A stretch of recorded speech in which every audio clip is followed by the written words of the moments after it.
afternoon. This is HorseRacingNation.com handicapper Jared Horick. This is my latest Kentucky Derby Contenders video. In this video, we're going to recap the Fountain Stakes and the Risen Star. We'll preview the upcoming Gotham Stakes, and then we'll talk about some of the other contenders in their latest workouts.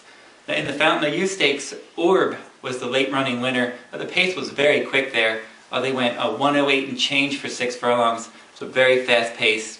Now, Violence, my top Kentucky Derby contender at the time, he sat close to that very quick pace. He took the lead in the stretch, but he didn't have enough to offer late. Orb was able to get past him, and the top two were well clear of the rest. Unfortunately, Violence had an injury in the race, and he's off the Kentucky Derby trail now, so I'm going to have a new number one.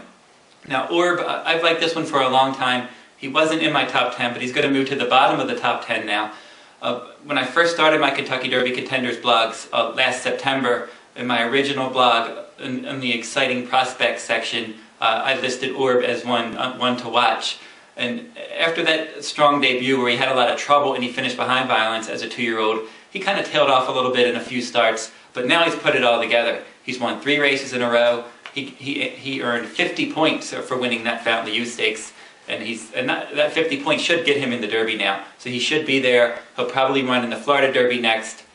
Now, the race did fall apart late. They came home slow, but they were going awfully fast early. Orb has a lot of potential. He definitely wants to run a long way. And we'll learn more about him next time in the Florida Derby. In the Risen Star Stakes, in that one, I Struck a Nerve was the bomb winner. He came from nowhere. He was the longest shot in the field. He paid over $200 to win. He was a huge long shot. The buyer speed figure came back 95 there. Now, in that full field, the top 8 horses were separated by less than 4 lengths, so that typically shows that wasn't a strong prep race. As I mentioned, I've Struck a Nerve was the winner. Code West was second. Palace Malice was third.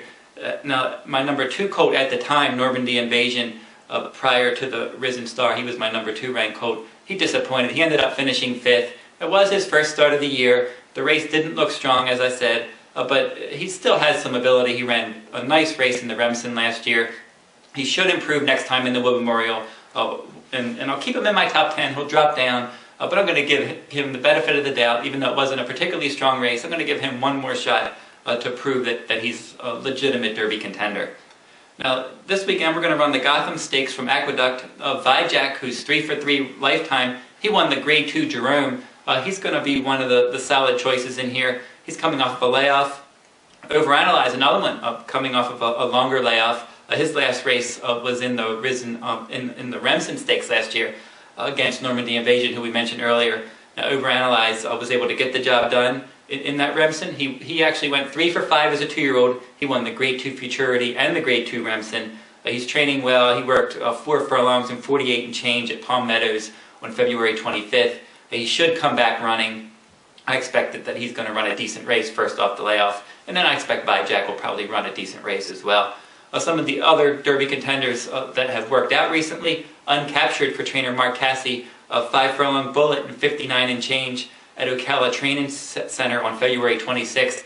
He's overcome some foot issues. They're probably going to run him on synthetic ground, maybe in the Spiral Stakes for his next race, but he is training well, and he's worked, I think, 3 times now. Revolutionary is my new top-ranked Kentucky Derby contender. I like the fact that he overcame all that trouble in his last start in New York. Then they shipped him to Florida. He's working out there. He actually worked out 4 furlongs and 48 and change at Palm Meadows on February 25th. Not sure where he's going to go next, but I like the fact that he can overcome some trouble, and he's definitely one to watch. And it looks like he wants to run all day.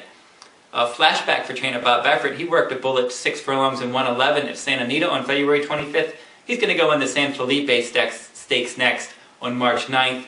Verrazano for trainer Todd Fletcher. He worked a 5 furlong bullet and 59.21 at Palm Meadows. That was on February 25th. And he's going to make his next start in the Grade 2 Tampa Bay Derby on March 9th.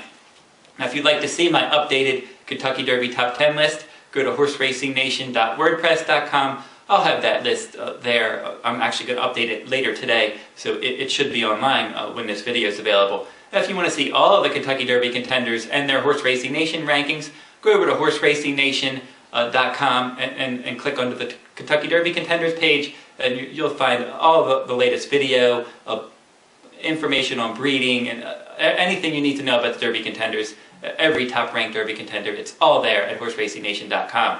That'll wrap up this week's video. Until next week, good luck at the races.